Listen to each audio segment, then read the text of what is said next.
Hello guys, and in this video we're going to learn about the basics of market research. Okay, so know your audience.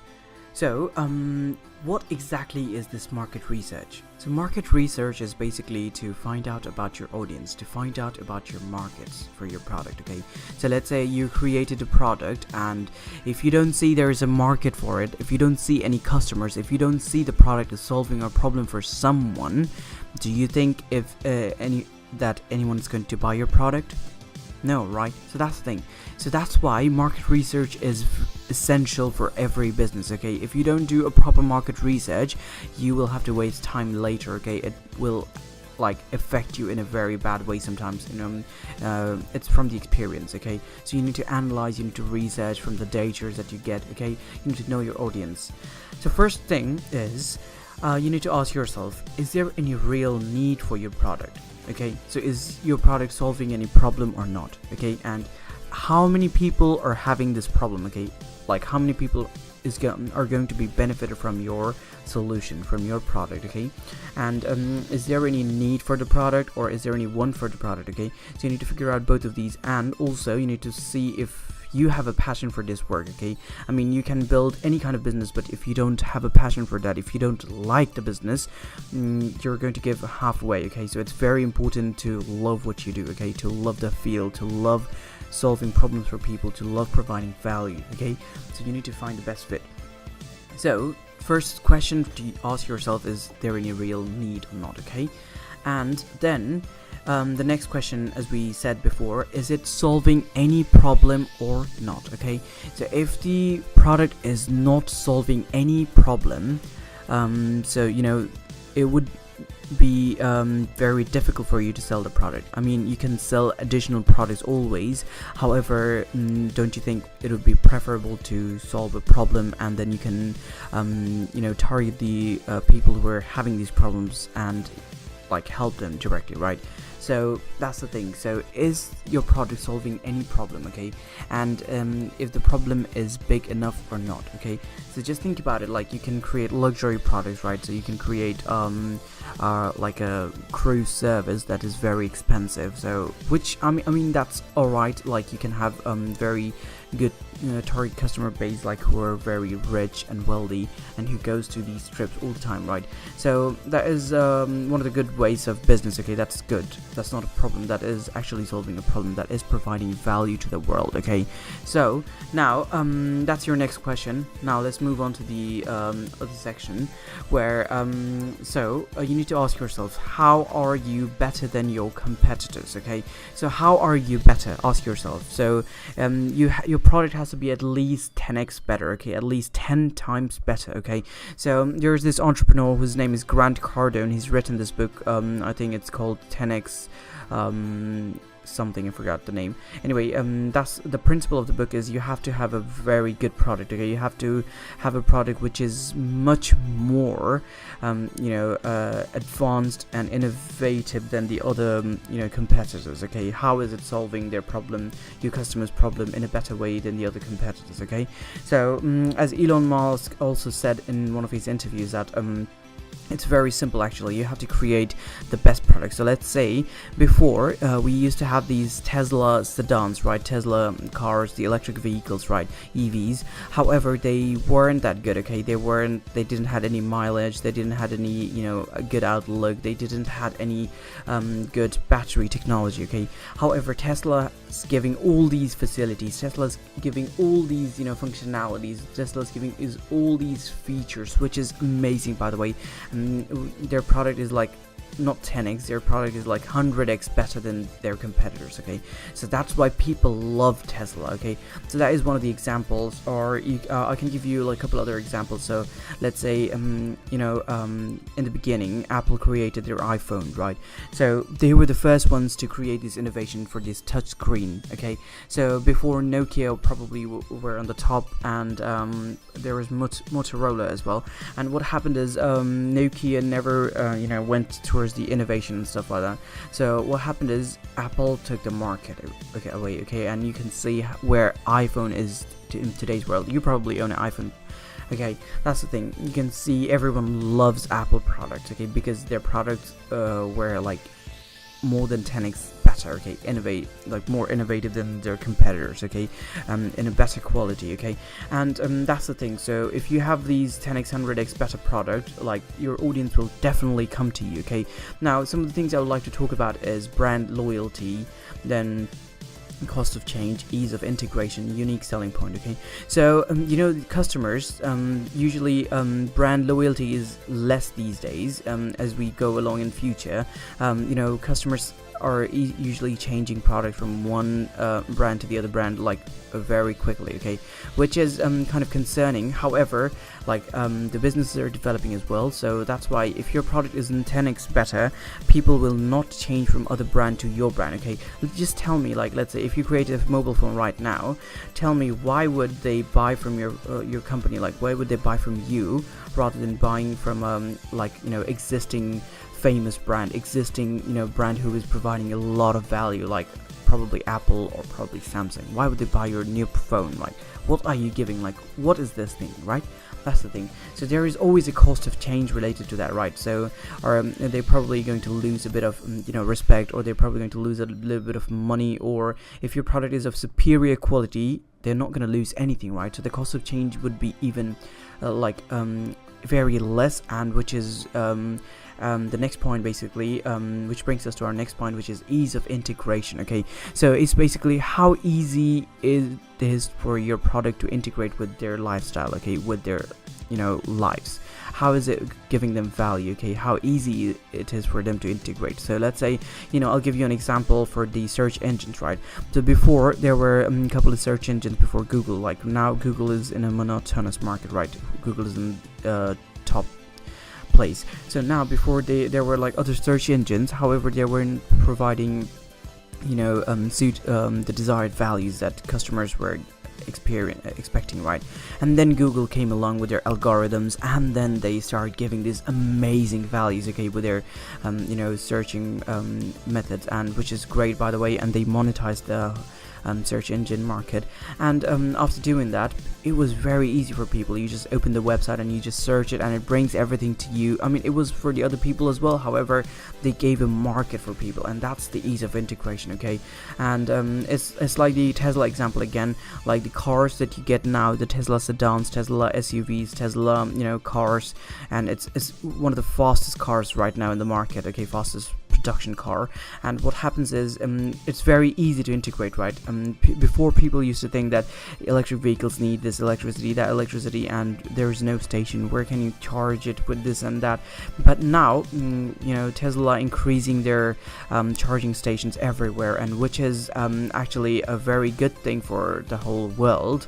And I'm actually a fan of Tesla, by the way. So there is an ease of integration. People can just get their cars, and you always get a feel of Ferrari, like electric cars. They don't even sound as much as the gasoline cars, and which is very easy to integrate as well. So their unique selling point from this example could be they're one of the fastest cars ever right now.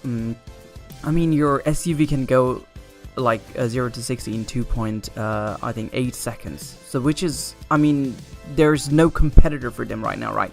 So that's their USP, and that's electric vehicles as well. They give free energy for them, like to the people who bought it like before. And now, so these are like a couple of things to keep in mind. Now, some other questions you could ask yourself to figure out like how you're better than your competitors is your product cheaper than your competitor? Is your product like more efficient, or is your product of superior quality?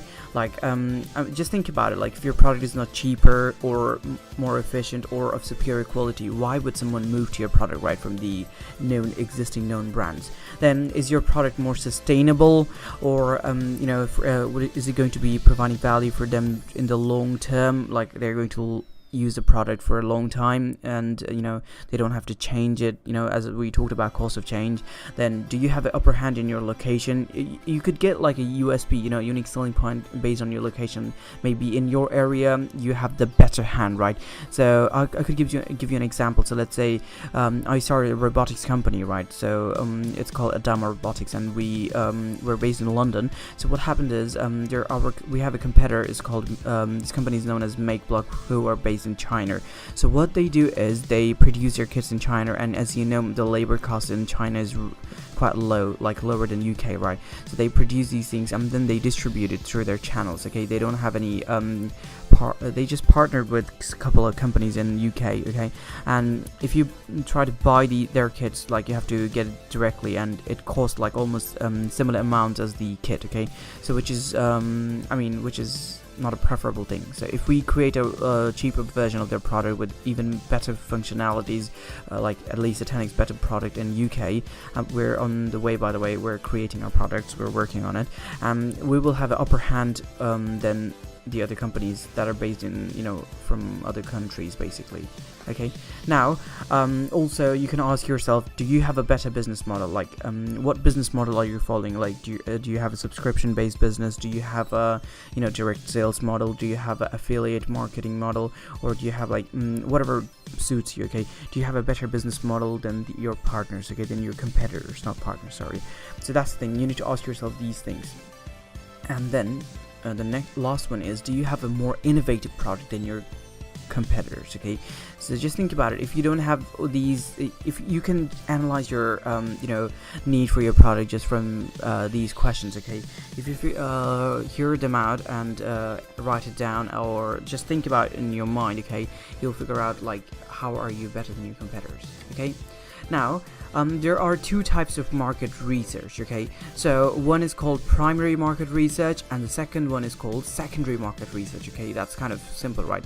So what happens is, in the primary market research, what we do is we find potential markets. Okay, so we find like who can be your potential market, who can be your potential audience, who would be your customer. Okay, you could learn about them through surveys, by asking people or talking to them and interviewing them about their needs, about their problems. You could ask them like, how do you think can it be better, or what problem are you having with these thing or that product, how can it be better? These kind of questions, if you ask them, you'll find detailed answers from them. You can get their insights. Okay, and once you get their insights, you can get the data and use it to make your product. Okay, so that would be your primary market research. Okay, then you can find opportunities, like let's say in different fields. Okay, so you probably heard about Uber, right? I mean, who doesn't? Uber is like a rideshare taxi application, right? Mobile application. So what happened is, there's this Indonesian startup, like so they started that Uber thing in a different market. They started with that, like with motorbikes, right? Because they have a huge traffic jam, and in Bangladesh they do it with Pathao. So that's the name of the company, and they do it with like motorbikes as well. They transfer people from one area to the other area. Instead of the taxis or cars, they use the motorbikes. That's the thing.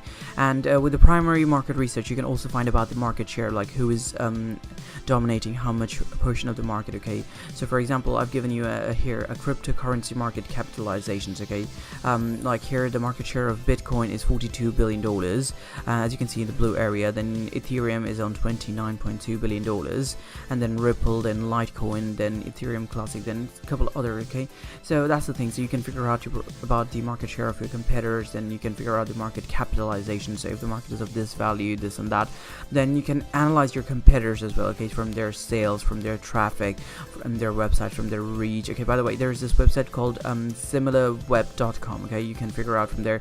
Then you have Alexa Rank, then you have Google SEO, all of these tools. Okay, we're going to make videos. You can find them in Google easily and YouTube. So that's the thing. Competitor analysis is basically to figure out about the sales, and then traffic, then reach, then scope. Then you'll learn from your competitors. Okay, now let's learn about the secondary market research. Okay, so secondary market research is basically third-party research. Okay, so here you confirm and get an idea about the greater markets, like let's say what other markets, like what other countries are facing the similar issues. If you were in a local group, you can expand your business and learn about that. Yes, there might be a need in other countries as well, because they're facing the similar problem, right? So in the secondary market research, you can have an idea about this market size, about the strategies to sell to them. Okay, those things. Okay, you can even figure out about these things, about the whole industry, and it's basically a larger scope for you. And you can learn all of these things from the offices and of national statistics and chambers of commerces from the prospective countries. Okay, you can find out about the information, what businesses are dominating, how you could go there, and all these stuffs. Okay, and after you do that, what you need to do is you need to segment your market. Okay, so I mean, your target audience is generally going to be what you target. However, your product might solve problem for a lot of other categories, right? So that's the thing. So that's where you segment your market. Okay, we're going to learn about in a little bit in a little while. And then you have the trends from your market. You can find out from the secondary market research, like, is this product going to be on demand or not? So let's say there's this entrepreneur whose name is Gary Vaynerchuk. He's emphasizing on the point of voice these days. Okay, so this is 2018 right now, and he's talking about voice is going to be big in few years time, because with the advent of the Alexa and Google Holo and all of these voice assistant series, with the innovation, so people are going to move like more and more towards this voice operated systems. Okay, that's the thing. So that's trend. So you could create your company based on all of these things. Okay, now how can you segment your market? Okay, so some of the ways you can segment your market based on people's interest, based on people's geography, their location, based on people's age, your customers basically, based on their groups, based on their genders, based on their income, based on their businesses, and based on the innovations. Okay, so once you segment your market, it would be easier for you to convert your your customer base into your leads. Okay, that's the thing. Now let's learn about another tool that you could use for your market research, that is known as SWOT analysis. Okay, SWOT. So how do we use SWOT analysis? So in the SWOT analysis, S stands for strength, W stands for weaknesses, and O stands for opportunities, and T stands for threats. Okay, stands for threats. Now strength and weaknesses is for your internal origin of your company. Okay, and opportunities and threats is for external origin. So if you figure out, okay, strengths and opportunities are helpful for you to achieving the objective, and weaknesses and threats are helpful for you to harmful for you to achieving the objective. That's the thing. So you need to analyze your company, you need to analyze your product. Okay, so if you have an upper hand, so it's going to be in the strengths category, right? If you have a lower hand, it's going to be in the weaknesses. Okay, so what are the things? We can go through them in another video. Okay, another lesson. Now let's learn about the Pest analysis. This is another tool you could use for your market research. Okay, Pest means political, economic, social, technological, and all of these problems. Okay, so is there any political stability in the country you're going to sell your products, or is there any regulation, or is there any tax rates that's going to affect it, or is there any trade agreements that's going to affect it? So all of these things, right? And for the economic one, you can see the economic trends, the economic stability, then exchange rates, all of these things, the customer confidence are going to affect your product, right? Affect your sales. That's the thing. Now social could be like demographic, like the influences among the consumers, right? So because one consumer always impacts the other consumer, right? The shopping habits of people. So once you analyze this Pest analysis tool for your product, you could find out about the needs. Okay, then you have the technological analysis. So is there any innovation going on, or is there any breakthrough coming in, or what companies are in the field who are already working in these top-notch innovations, or any new machinery or software coming in? All these things. Okay, like how could you make your product even better, or who is providing more value to your customer base? Okay, like who's solving the problems in a better way than you. Now let's learn about importance of innovation. Okay, so importance of innovation is huge, it's enormous. Okay, you can understand literally from these two examples I've given here, like the move from horse to cars, or as you can say by Mr. Henry Ford, who commercialized the gasoline vehicles in the industrial age. What he did is basically he moved human beings like us, human generation, from civilization, from horse carriages to the cars. Okay, he made even a better version of travel, he made even a better version of transportation. That's why you can see cars everywhere in the world right now, because of his innovation. He had this radical innovation, okay, which gave him the high profit, and he came from nowhere. He was a farmer's son, and he became one of the millionaires, okay, because he understood the importance of innovation. Okay, and if you want to learn more about him, you could go through his biography, and I am personally a fan of him, so I would like to encourage you to do that. Then there's this innovation from cave to huts to buildings, right? You can understand the magnitude. Human civilization used to live in huts, then caves and huts, and then we moved to buildings now with the advancement of technologies. Okay, then we have telephones these days, smartphones, right? The innovation in that is enormous. Okay, the microprocessor like in the smartphone is way more powerful than the microprocessor, the computer that was used to take people to moon. Okay, so you can understand the magnitude of it, even though we don't use it. However, that doesn't matter here. Now, there's another two types of innovation here. One is radical, the other one is incremental. So, as you've seen from the example from the horse to car, that would be a radical innovation, right? That brought, like Mr. Henry Ford, high profit. As you know, Ford Motors, right? That's the thing. So, if you do incremental innovation, so that would be low profit. Okay, and there's this book I've read which is known as 0 to 1 by Peter Thiel, like the co-founder of PayPal.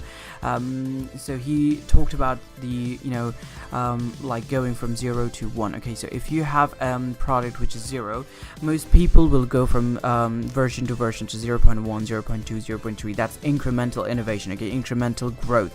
If you go from 0 to 1, so that's basically horse to car, so that's the new completely different types. Okay, if you go from 0 to 0.1, 0.2, 0.3, so you'd probably get like a faster version of the horses, or you'll probably get a more faster version of the carriages, all these things. However, if you go from 0 to 1, you would go from horse to the cars. Okay, so you can understand the radical innovation and the incremental innovation and their importance. Okay, if you don't innovate, okay, you will get behind. Okay, today the innovation is the currency for the world. Okay, innovation is the currency for the businesses which innovate are always at the top. Okay, so for example, we talked about Tesla in the beginning. So Tesla is a very innovative company, like Apple is as well, so that's why they're dominating the market. Okay, so with that, guys, this is the end of our market research topic. Thank you for watching.